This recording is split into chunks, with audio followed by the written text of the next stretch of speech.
Every day, we get up and go about our lives. But what makes us feel safe when entering public buildings?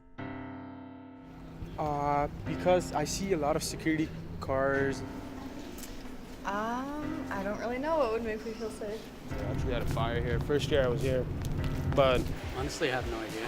What puts my mind at ease when entering a building for the first time is knowing that the Ontario government has put in the proper legislations and codes to keep everyone safe. The Ontario Building Code and Ontario Fire Code are perfect examples of this, as well as knowing that the devices installed in these buildings are maintained and kept up to the proper standards specified in these codes by the inspectors working on them.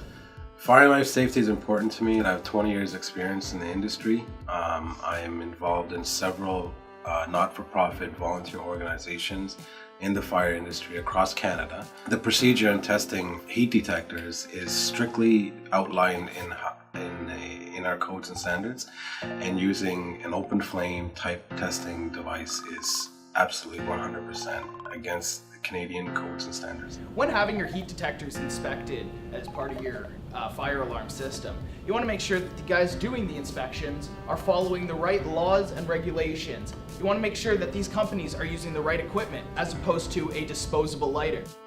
These flames burn much hotter than the fixed temperature 135 degrees Fahrenheit that the devices are set to fire at, or the rate of rise 15 degrees Fahrenheit over the course of 1 minute. Once it's applied to the heat detector, you can see the green light start to flash faster, and this is when you know that it is applying heat to the detector.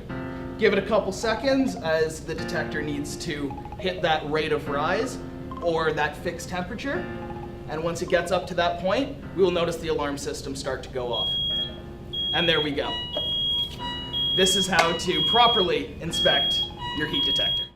No matter where we are, public or private, the threat of a fire is always real. This is why fire safety systems must be checked every 365 days. I personally had a fire in my house. Tenant in the basement started a fire, and my whole house was up on fire, and I know firsthand the devastation, the financial burden, the pain and the suffering. It's easy to take the risks for granted, but the damages cannot be so easily undone, and some things cannot be replaced, like a life. Even you sometimes might make mistakes.